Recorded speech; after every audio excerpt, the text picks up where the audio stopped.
सभी को गणपति चतुर्थी की हार्दिक शुभकामनाएं। अभी भाद्रपद मास शुक्ल पक्ष की चतुर्थी तिथि जो सन 2024 को शनिवार के दिन हम मनाने जा रहे हैं। इसमें चतुर्थी तिथि का प्रारंभ जो है वो 6 सितंबर 2024 को दोपहर 3:01 से हो रहा है, जो कि 7 सितंबर 2024 दिन शनिवार को शाम 5:37 तक रहेगा। अर्थात हम जो भगवान गणेश जी के जो जन्म दिवस पर पूजन का जो मुख्य मुहूर्त है वो 7 सितंबर 2024 दिन शनिवार को प्रातः 11:03 से लेकर के 1:34 दोपहर तक रहेगा। यानी कि जो भी हम भगवान का जो पूजन का प्रारंभ जो करेंगे वो प्रारंभ जो है 7 सितंबर 2024 दिन शनिवार को प्रातः वेला में 11:03 से लेकर के 1:34 के बीच का जो समय का जो अंतराल है, इसी में भगवान की हम गणपति भगवान की जो प्रथम पूज्य हैं उनकी पूजा करेंगे। और अगर हम अनेकों प्रकार की स्थितियां जो हमारे धर्म शास्त्रों में जैसा वर्णन आया है, अगर हम उस प्रकार से अपने आराध्य गणपति की प्रतिमा का अगर हम निरूपण करें, निर्माण करें, तो हमें किसकी प्राप्ति होगी?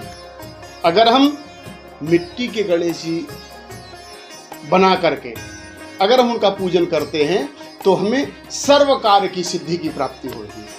वहीं पर अगर हम गुड़ से अगर गणेश जी की प्रतिमा बना करके उनका पूजन करेंगे तो हमें लक्ष्मी की प्राप्ति होगी। अगर हम भोजपत्र पर केसर की स्याही से गणेश जी की प्रतिमा बना करके अगर हम उसका पूजन करेंगे, अगर हम उनको ध्यान से पंचोपचार पूजन करेंगे तो हमें विद्या की प्राप्ति होगी। और अगर हम लाख से, लाख भी एक प्रकार का एक वस्तु होती है, तो ये प्रायः जो हमारी जो माताएं बहनें हैं वो जो चूड़ियाँ पहनती हैं, वो चूड़ियों में लाख का प्रयोग किया जाता है। तो अगर उस लाख से अगर हम गणेश जी की प्रतिमा बना करके उनका पूजन करेंगे तो उसके पूजन से जो पुरुष वर्ग है उसको स्त्री की प्राप्ति होगी। यानी कि जो विवाह योग्य हैं वो विवाह के योग्य उनके मार्ग सुलभ होंगे। और जो हमारी जो बहनें हैं वो अगर लाख के गणेश जी बना करके उनका पूजन करेंगी तो उनको पति का सुख प्राप्त होगा। वहीं पर अगर हम जो नमक की डली होती है उस नमक से अगर हम गणपति की, भगवान गणेश जी की प्रतिमा बना करके अगर पूजन करते हैं तो जिनके शत्रु हैं वो शत्रुओं में कमी आएगी, शत्रु आपस में ही झगड़ने लगते हैं, ऐसी स्थिति बनती है। और इसके साथ साथ अगर हम गोबर के गणेश जी बनाएं, और वो गोबर किसका प्रयोग करेंगे? हम देसी गाय की, गौ माता के गाय के गोबर से अगर हम गणेश जी बना करके उनकी पूजा करेंगे तो हमें पशुधन में वृद्धि होगी। और पशुओं में अगर किसी प्रकार की कोई बीमारी है तो बीमारी से भी निजात मिलेगी, बीमारी भी नष्ट हो जाएगी, बीमारी भी दूर हो जाएगी। वहीं पर अगर हम सफ़ेद आक, श्वेतार्क की जड़ से गणेश प्रतिमा बना करके, गणेश जी को बना करके अगर हम उनकी पंचोपचार से, षोडशोपचार से पूजन करेंगे तो हमें भूमि और भवन का लाभ होगा, भूमि और भवन की प्राप्ति होगी। वहीं पर अगर हम कड़वे नीम दो प्रकार के होते हैं कि मीठा नीम होता है और एक कड़वा नीम होता है। वहीं पर अगर कड़वे नीम की लकड़ी से गणेश भगवान की प्रतिमा बना करके अगर हम उनका पूजन करेंगे तो हमें जो युद्ध की जैसी स्थितियां बनती हैं, जो आपस में कलह होता है, जो शत्रु आते हैं, तो शत्रुओं में भी कमी आती है अगर हम इस तरीके से करेंगे। दूसरी तरफ अगर हम हरिद्रा मीन्स होता है, मतलब होता है हल्दी से अगर हम गणेश जी बनाएं हल्दी की जो गांठें होती हैं, या हम आटे में हल्दी मिला करके अगर हम भगवान गणेश जी की प्रतिमा बना करके पूजन करते हैं तो विवाह में आने वाली बाधाएं दूर होती हैं।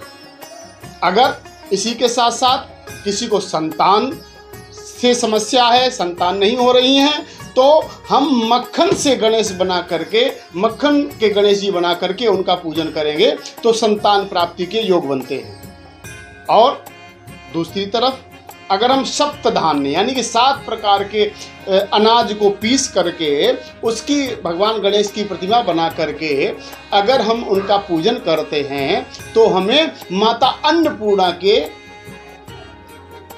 प्रसाद या अन्नपूर्णा की कृपा या अन्नपूर्णा के बरसात हमें प्राप्त होती है। ये हमारे धर्मशास्त्रों में ऐसा वर्णन आया है। और इसके उपरांत जो गणेश भगवान के विसर्जन का समय है वो 17 सितंबर 2024 दिन मंगलवार को अनंत चतुर्दशी के दिन भगवान गणेश की प्रतिमा का विसर्जन करेंगे। और इसमें प्रायः ये प्रयास रहे कि प्रतिमा का अनादर न हो, किसी ऐसे स्थान पर उनका विसर्जन किया जाए जिससे हम अपने सैद्धांतिक, आध्यात्मिक और भौतिक मूल्यों को ध्यान में रख करके किसी छोटे से पात्र में उनका विसर्जन कर सकते हैं, या भूमि में एक छोटा सा गड्ढा खोद करके उसमें विसर्जन करें। और बहुत अधिक शोर शराबा न करें, जिससे एक जो माहौल जो एक क्रिएट होता है, माहौल बदलता है, तो वो माहौल ना ऐसा हो पाए जिससे मूर्ति का अनादर हो, हमारी धार्मिक सनातन परंपराओं का अनादर हो। इनका विशेष ख्याल रखें और गणपति भगवान का बड़े उत्साह के साथ, बड़ी धूमधाम के साथ में, जैसा कि हमारे मुंबई में बड़े ही धूमधाम से मनाया जाता रहा, आज पूरे विश्व में इस भगवान गणेश के जन्मोत्सव को बड़े ही श्रद्धा, विश्वास और समर्पण के साथ मनाया जाता है। तो आप लोग भी मनाएं और भगवान गणेश जो कि सर्व विघ्नों को दूर करने वाले हैं, विघ्न विनाशक हैं, तो उनके आप आशीर्वाद लें, यही मेरी कामना है। बोलो गणपति भगवान की जय।